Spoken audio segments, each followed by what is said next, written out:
தனுஷ் தயாரிக்கும் படத்தில் நடிக்கும் சிம்பு. ஒரு காலத்தில் எம்ஜிஆர், சிவாஜி, ரஜினி, கமல், அஜித், விஜய், தனுஷ், சிம்பு, சிவகார்த்திகேயன், விஜய் சேதுபதி என அடுத்தடுத்து அலைவரிசை தொடர்ந்து கொண்டிருக்கிறது. சினிமா நடிகர்களின் போட்டி தற்போது இருக்கும் சூழலில் ஆரோக்கியமாகவே இருக்கிறது என்றுதான் சொல்ல வேண்டும். அதுவும் இளம் தலைமுறையான சிம்பு, தனுஷ் இடையே அதிகமாக இருக்கிறது. திடீரென சந்திப்பது, விழாக்களில் ஒன்றாக இணைந்து பங்கேற்பது, பாடுவது என சமீப காலங்களில் இவர்கள் நட்பில் கவனிக்கத்தக்க அளவுக்கு முன்னேற்றம் ஏற்பட்டுள்ளது. இதற்கு சான்றாக தனுஷ், வெற்றிமாறன் இணைந்து தயாரிக்கும் காக்கா முட்டை படத்தில் சிம்பு நடித்துள்ளார்.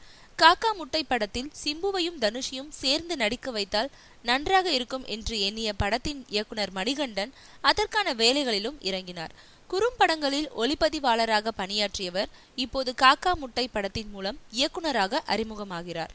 சிறுவர்களை மையமாக கொண்ட இப்படத்தில் நடிக்க சிம்பு, தனுஷ் இருவரும் சம்மதம் தெரிவித்தனர். இதில் திடீரென்று தனது முடிவை மாற்றிக்கொண்டார் தனுஷ்.